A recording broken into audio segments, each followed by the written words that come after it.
ಕಾವೇರಿ ನದಿ ನೀರಿಗಾಗಿ ತಮಿಳುನಾಡು ಪದೇ ಪದೇ ಖ್ಯಾತೆ ತೆಗಿತಾ ಇದೆಯಲ್ಲ, ಈ ವಿಚಾರಕ್ಕೆ ಸಂಬಂಧಪಟ್ಟಂತೆ ನಾಳೆ ದೆಹಲಿಯಲ್ಲಿ ಕಾವೇರಿ ನೀರು ನಿರ್ವಹಣಾ ಪ್ರಾಧಿಕಾರದಿಂದ ಸಭೆ ಕರೆಯಲಾಗಿದೆ.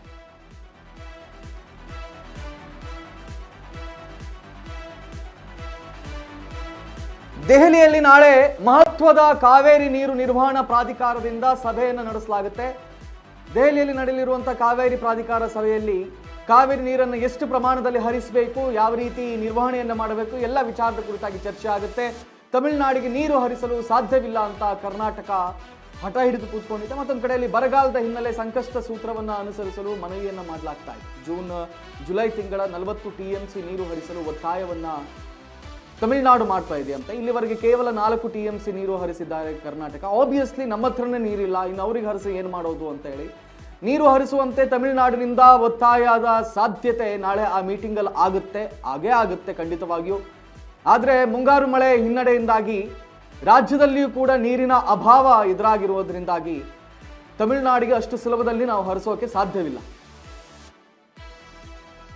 ಕಾವೇರಿ ನೀರು ಪ್ರತಿ ಬಾರಿಯೂ ಕೂಡ ಈ ಗಲಾಟೆ ಇದ್ದದ್ದೇ, ಪ್ರತಿ ವರ್ಷವೂ ಕೂಡ.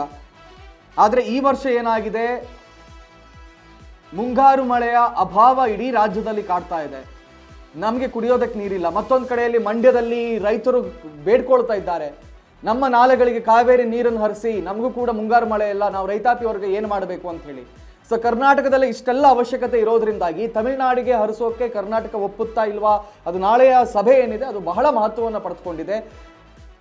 ಈಗಾಗಲೇ 40 TMC ನೀರನ್ನು ಹರಿಸಬೇಕಾಗಿತ್ತು. ಅದರ ನೀರಿನ ಅಭಾವ ಇರೋ ಕಾರಣಕ್ಕೆ 4 TMC ನೀರನ್ನು ತಮಿಳುನಾಡಿಗೆ ಹರಿಸಲಾಗಿದೆ. ತಮಿಳುನಾಡು ನಾಳೆಯ ದಿನ ಆ ಮೀಟಿಂಗಲ್ಲಿ ಖಂಡಿತವಾಗಿಯೂ ಡಿಮ್ಯಾಂಡ್ ಮಾಡ್ತಾರೆ, ನಮಗೆ ಇನ್ನೂ ಹೆಚ್ಚಿನ ನೀರಿನ ಅಭಾವ ಇರೋದ್ರಿಂದ ಇನ್ನೂ ಹೆಚ್ಚಿನ ನೀರನ್ನು ಹರಿಸಬೇಕು ಅಂತೇಳಿ. ನಾಳೆ ಏನೇನಾಗುತ್ತೆ ಕಾದು ನೋಡಬೇಕು.